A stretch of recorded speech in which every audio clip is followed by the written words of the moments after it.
Today we're talking about 5 examples of high functioning depression. Juice, how are you always so funny? Laughing and smile is one of the ways that we figured how to cope through pain. So instead of having to talk about what we're going through or how terrible it is, we crack jokes to tell our stories.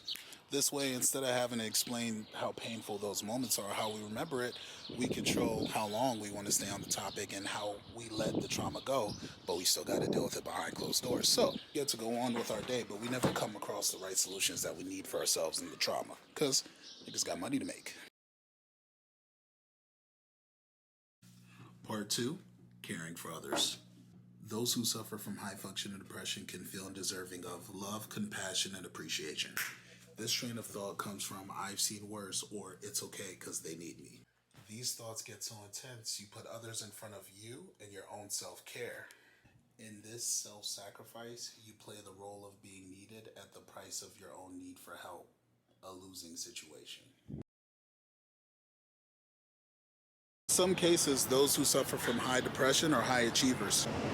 Imposter syndrome makes it difficult to accept any of your accomplishments. For example, your crush finally opening up to you about having a chance with them and you not giving it a chance because it don't slap like you thought it would, even though you're exactly where you wanted to be the whole time. Or you finally getting that job promotion that you've been wanting the whole time, but feeling you're a little bit undervalued, even though you're exactly where you should be and you've worked hard for it the whole time. So you overachieve, but you're never fulfilled. Part 4, constantly busy. There's nothing worse than quiet time for someone who struggles to be alone with their thoughts. For example, hey, Juice, you want to come to the cookout? no, I got this thing. Juice not chill though. Oh, no, I got this thing. I got this thing. No, this thing. Being busy consistently takes time away from you deconstructing the how as you figure out the why. Long story short, make time for you, boo. Part 5, unshakable in tough times. For example, man up. Suck it up.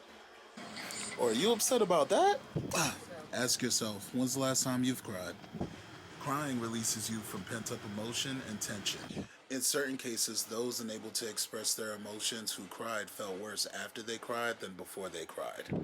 They may feel ashamed of not being able to handle the moment, especially if no one's around to comfort them. Becoming numb and apathetic to the situation is an example of losing your humanity. Being numb and apathetic is what they see when you're unshakable in hard times. I'm not saying the world's perfect, but protect your light.